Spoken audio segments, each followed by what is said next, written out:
وبركاته. الحمد لله الذي جعل العلم يعرف صفة الكمالية، وأشهد أن لا إله إلا هو لا شريك له الذي خص من شاء من عباده المعصر الحكيمية، وأشهد أن محمد رسوله الذي خص الله تعالى بجميع الكمال العبودية. وصلى الله على سيدنا محمد الذي مع الله تعالى قلبه صلى الله عليه وسلم من حلا وعلا، وإنه صلى الله عليه وسلم من جمال الأسناء، وصلى الله عليه وسلم سورة منصورة وعلى آله وأصحابه السالكين على نهج الفضل الخير وقرأ ما بعده. قال المؤلف رحمه الله نفعنا به بعلومه في الدارين آمين يا rabbal alamin. Hadirin yang dimuliakan oleh Allah Subhanahu wa taala. Alhamdulillah kita bisa terus. Alhamdulillah ini pengajian mungkin kita lanjutkan insyaallah di pengajian dari sini kita bareng. Kalau ada yang mau ikut tafadhol, miladnya mungkin Majlis Sosiri Lutfi Hajat, dan kita istiqomah. Alhamdulillah, mudah-mudahan Allah berikan kesehatan selalu buat kita, diberikan kemudahan urusan kita, diberikan kelancaran buat kita yang hadir. Hadirin dimuliakan oleh Allah Subhanahu wa taala. Alhamdulillah bahwasanya kita duduk di tempat yang ini gak lain dan gak bukan kita berharap agar kita di akhirat diakui oleh Nabi Muhammad. Nah, ada harapan di akhirat melainkan kita mudah-mudahan dikenal oleh Nabi Muhammad. Kalau kita ngaku cinta, semuanya mudah buat kita. Siapa aja bisa ngaku cinta. Kalau kita cinta sama Nabi, itu udah biasa. Kita cinta sama fulan udah biasa. Yang luar biasa tuh Nabi bisa cinta sama kita. Jadi semua orang bisa ngaku, semua orang bisa diterima pengakuannya. Kita bilang, oh anda cinta sama Nabi, cinta sama Rasulullah. Itu biasa, semua orang bisa begitu. Tapi orang yang luar biasa itu orang yang bisa dicintai oleh Allah dan dicintai oleh Nabi Muhammad. Nah, gimana bisa dicintai oleh Allah dan Nabi Muhammad? Sebagaimana besar ukuran kita, kedekatan kita dengan Nabi. Gimana cara mendekati Nabi? Maka segala sesuatu yang ada di diri Nabi, gimana kita bisa ngikutinnya? Mohon maaf, ini di pengajian nih, kita belajar istiqomah aja berat. Gimana kita bisa mengaku bahwasanya kita cinta sama Rasulullah? Makanya kalau yang orang yang mengaku cinta sama Nabi, terus nggak sebagaimana menunjukkan sehari-harinya, dia biasa aja begitu, salawatnya kurang, ibadahnya apa lagi, sholatnya apa lagi, apalagi mohon maaf, kewajiban di hadir majlis ilmu juga berat gitu. Berarti ini orang cuma ngaku cinta tapi belum tentu dapat pengakuan dari Nabi Muhammad. Nah, makanya intinya harus belajar. Jangan merasa ente ngaku cinta sama Nabi, tapi ente lupa bahwasanya ini Nabi ngaku kita nggak? Nabi ini ngakuin nggak? Bahwasanya Nabi cinta sama kita. Ini carilah pengharapan gimana Nabi bisa cinta sama kita. Dengan cara minimal istiqomah di pengajian. Minimal istiqomah dalam pengajian. Mohon maaf hadirin dimuliakan oleh Allah. Mungkin Habib nih punya kegiatan di rutinitas yang lain, banyak kegiatan. Tapi anak paksain mungkin bulanan hadir di antum-antum. Buat apa? Menimbulkan belajar istiqomah. Bisa aja kita orang nih malam ada kegiatan yang lain, ada dakwah di luar gitu. Tapi enggak, kita harus belajar istiqomah. Apalagi antum-antum yang belajar begitu, justru antum harus lebih untuk belajar istiqomah. Bahkan Nabi SAW mengatakan orang yang punya ilmu kemudian dia manfaat ilmu tersebut buat dunia dan akhirat, maka lebih baik daripada 7.000 tahun dia hidup di dunia dengan sholatnya, dengan bulan puasanya. Bayangin, orang yang dia belajar ilmu, terus dia manfaat ilmunya tersebut buat dunianya dan buat akhirat. Kata Nabi Muhammad, lebih baik orang tersebut daripada dia hidup selama 7.000 tahun dengan sholatnya keterima, sholat sunnahnya keterima, tahajud malamnya keterima, kemudian semalaman dia tahajud diterima, kemudian puasa di siangnya dan diterima oleh Allah Ta'ala. Lebih baik kan orang yang belajar satu bab ilmu kemudian dia manfaat buat dunia dan akhirat. Makanya saking pentingnya itu belajar ilmu. Makanya orang mendahulukan puasa sunnah, mendahulukan sholat tahajudnya, tapi membelakangkan pengajian ilmunya, maka nggak seberapa begitu. Karena bilangan orang yang belajar ilmu lebih tinggi dari tahajud ente, lebih tinggi dari puasa sunnah ente. Ini bukan sholat wajib ya, bukan puasa wajib, tapi sunnah tahajud dan puasa lebih abdulan kita hadir majlis ilmu.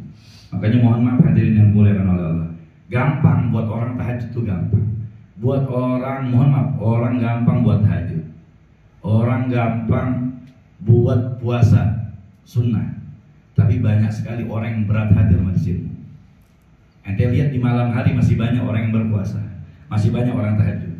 Ente ngelihat berapa banyak orang-orang yang puasa di sunnah-sunnah, puasa sunnah, mau puasa Nabi Daudnya atau puasa Senin Kamis. Tapi berapa banyak orang yang menggampangkan majelis ilmu. Kenapa? Karena majelis ilmu itu mempunyai karunia, keagungan besar di sisi Allah Subhanahu wa taala.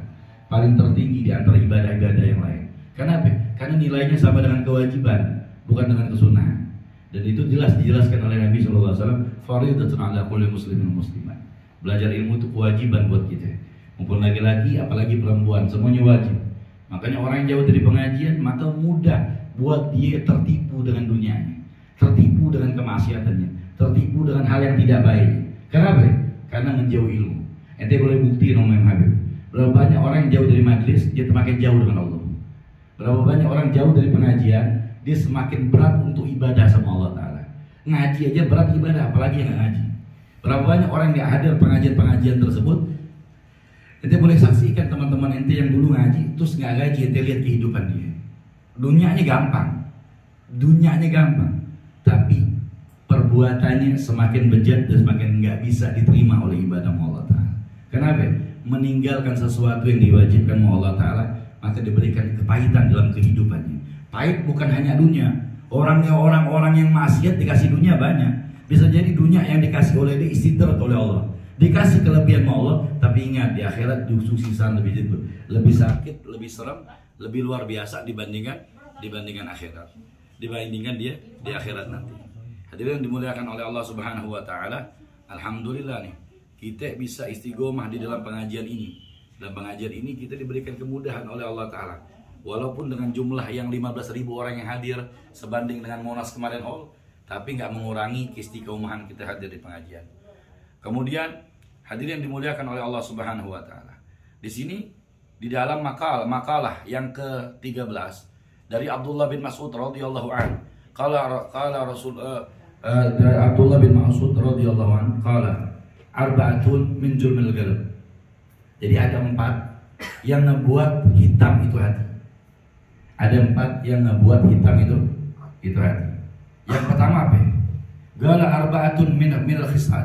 Ada 4 perkara kata Ibnu Abdullah bin Mas'ud yang ngebuat hati itu keras, ngebuat hati itu gelap, ngebuat hati itu susah, nggak bisa menerima ibadah.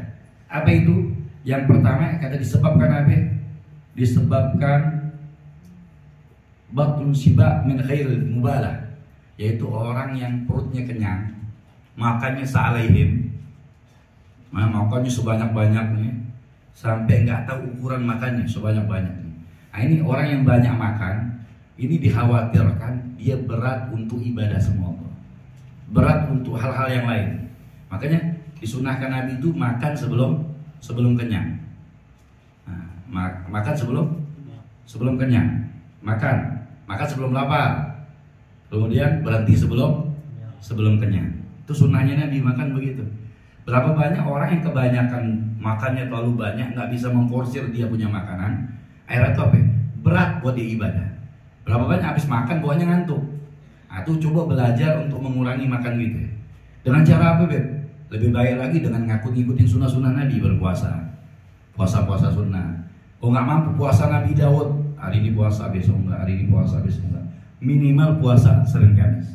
Belajar untuk mengurangi makan gitu.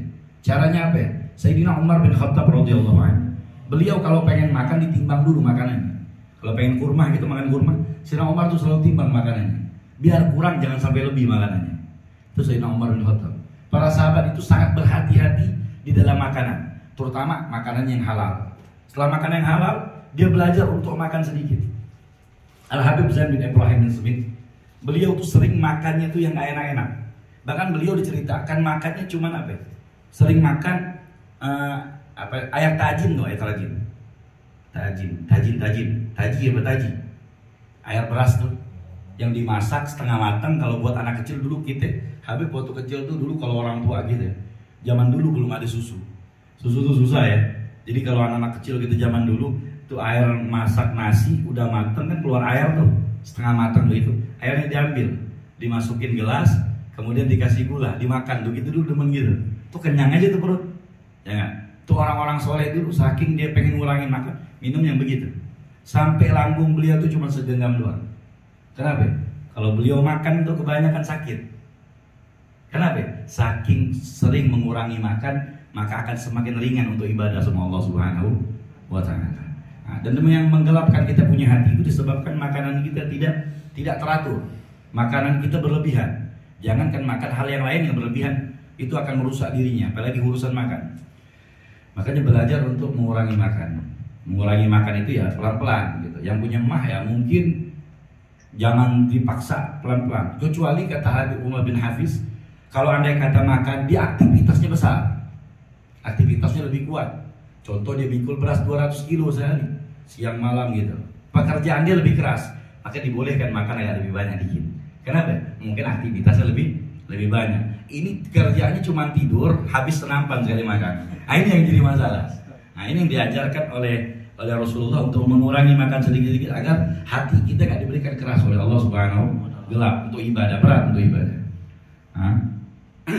Kemudian yang mengeraskan hati.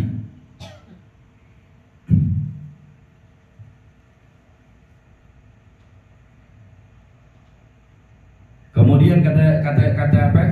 Kata Abdullah bin Mas'ud, wasuhbatul zalimin. Kalau buat hati keras gampang, ngumpul sama orang-orang zalim. Bersahabat dengan orang-orang yang zalim. Orang-orang yang bandel. Orang-orang yang gak benar begitu. Orang-orang yang demen nyakitin orang lain. Ini kalau demen ngumpul sama mereka orang, siap-siap kita kebagian kegelapan hati. Beb, aneh pengen ngumpul sama orang bejat, pengen ngumpul sama orang gak benar. Tapi niat aneh pengen baik. Biar pelan-pelan dekat sama mereka, bisa ngajak mereka ibadah. Itu beda. Nongkrongnya teman lagi nggak benar, teman lagi wah nongkrong aja udah begitu. Nah, ini yang begini-gini kata Abdullah bin Mas'ud bisa menggelapkan dia punya hati, bisa ngerasin dia punya hati. Karena apa? Karena para ulama bilang manjalis janis. Orang nongkrong orang baik maka kebagian baik nih. Orang nongkrong toko minyak wangi maka kebagian bau minyak wangi nih. Ente nongkrong sama orang yang memperbaiki sepitek, siap-siap keluar dari itu tempat, insya Allah nggak ada yang pada dekat. Kenapa? Karena nongkrongnya begitu. Tapi kalau nongkrongnya sama orang baik, maka kebagian. Tapi kalau mau jahat, kebagian tuh. Sifat jahat orang tersebut kebagian. Maka anak paling sering bilang mantu, ada orang teman lagi narkoba, nongkrong sama dia. Toto ada akhirnya ketangkap sama polisi. Kita ditangkap apa enggak? Tangkap karena kita lagi di situ. Ya, bayangin kita nggak ngeganja, nggak narkoba dan yang lain begitu. Gara-gara nongkrong karena kagak enak sama temen, kebagian sama polisi. Gimana kalau kita di hadapan Allah? Ditanya sama Allah.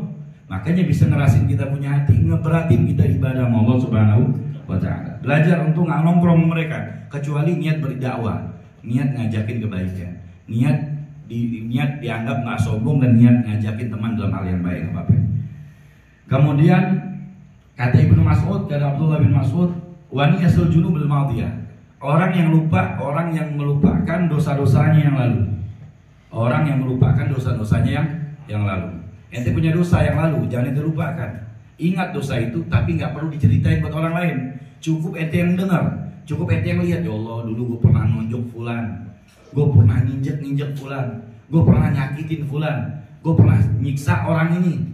Tuh ingat tuh, sampai kita bertobat sama Allah Ta'ala. Tapi kalau kita nggak ingat, maka bisa membuat gelap kita punya hati. Bukan mengingat menceritakan kejelekan kita sama orang lain. Contoh, boro, dia maksiatnya nggak seberapa. Dulu aneh 50 botol mabuk sehari. Ini sombong nih, maksiat sombong lagi begitu. Nah ini begini-gini nih udah dihapus sama Allah, diingat lagi sama Allah. Wah ini maunya neraka nih, orang bangga banget neraka. Nah ini yang begini, ada yang begitu kan? Teman begitu kan? Waduh nggak bandel. Banyak mas? Nah, banyak begitu tuh. Oh dulu sekian. Padahal itu bukan begitu, tapi cukup diingat oleh diri kita agar kita senantiasa ingat dengan Allah Subhanahu wa Ta'ala. Kemudian kata Abdullah bin Mas'ud yang membuat gelap hati, wadulul amal. Orang yang panjang angan-angan. Panjang angan-angan. Pengen punya pesawat, usahanya cilok. Ini paling bahaya. Ya Allah, gue pengen banget kayak fulan bin fulan. Pengen viral begini. Oh ini umat Nabi Muhammad akhir zaman begini nih. Ya, pengen viral berendam di sepitek, di videoin begitu. Ini pokoknya jangan sampai panjang angan-angan. Maksudnya cita-cita boleh, bersesuaian dengan pekerjaan. Banyak orang yang punya hayalan, berhayal pengen nikah sama Sahrul Khan kan gitu tuh. Nah, ini yang paling bahaya nih. Maksudnya mempunyai angan-angan yang panjang, hayalannya luar biasa, tapi ngerjain kagak. Ngelihat, wah ya Allah enak banget ya jadi fulan tuh artis ya. Lah dia dari siang malam kerja, pagi siang sore ikhtiar sampai dia bisa sukses. Lah kita cuma di rumah berhayal, pengen tuh kayak begitu tuh. Nah ini yang bisa beratin kita punya hati. Lebih baik kita mikirin ibadah, mikirin sholat daripada berhayal, hayal sesuatu yang angan-angan yang panjang. Nah ini yang dilarang oleh Nabi Muhammad SAW. Kecuali ente sambil ikhtiar, oh gue pengen usaha nih, gue pengen kayak fulan, sambil kerja dia, sambil terus pelan-pelan dia usaha segala macam tuh nggak apa-apa. Yang jadi masa berhayal doang, ngerjain kagak? Cita-citanya bagus, tapi pengamalannya nggak ada. Nah, ini yang bisa minimal kita punya, jangan sampai panjang angan-angan. Yang harus kita pikirin gimana matinya gitu. Gimana matinya kita, amal baik kita di dalam kubur. Nih amal kita apa nih? Daripada ente berhayal, angan-angan yang panjang, lebih baik ente beribadah sama Allah, beramal dunia dengan semampu ente. Ini yang lebih baik. Ini yang diajarkan oleh Nabi kita Muhammad SAW. Kemudian sebagaimana Nabi SAW bersabda, Inna asyaddu ma takhafu alaikum. Ada kata Nabi Muhammad, sesungguhnya yang aku takuti dari umatku tuh, dari kajian kata Nabi, ada dua. Nabi itu paling takut mau umatnya cuma dua doang. Yang pertama apa? Ittiba'ul hawa. Orang yang ngikutin hawa nafsu. Orang yang ngikutin hawa nafsu jeleknya. Ini yang ditakuti oleh Rasulullah itu cuma dua doang pada umatnya. Yang pertama dia ngikutin hawa nafsunya. Berapa banyak orang, anak-anak muda, anak mudi nggak peduli. Yang penting dia viral, yang penting dia maksiat, menunjukin auratnya dengan bangga ngikutin hawa nafsunya. Biar dia bisa dipandang sama orang lain, sesuatu yang dia bisa dilihat sama orang lain, padahal ngikutin hawa nafsunya. Ini yang paling ditakut oleh Rasulullah. Dan kita lihat di zaman sekarang, kita lihat orang mempertontonkan kemaksiatan menjadi bangga. Jangan. Dulu-dulu tuh orang malu begitu. Kita dulu malu, sekarang tuh gak ada malu-malu nih. Kita lihat di TikTok nih, satu sekali saya buka TikTok, nggak ada yang nggak joget dengan buka aurat, nggak ada. Terutama perempuan. Laki-laki sama juga 11-12. Begitu. Kenapa? Ngikutin hawa nafsunya. Ngikutin hawa nafsu jelek.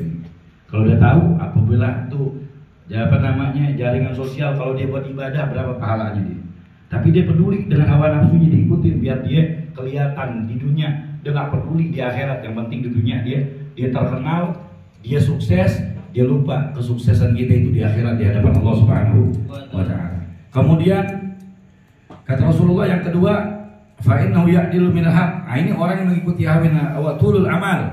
Orang yang panjang angan-angannya panjang. Panjang angan-angannya. Paling takut sama Rasulullah. Makanya banyak umat Nabi Muhammad ini banyak berhayal. Punya angan-angan yang besar tapi nggak mau berbuat. Nah, ini yang jadi masalah. Ujung-ujung yang kaya orang-orang yang nggak beriman sama Allah.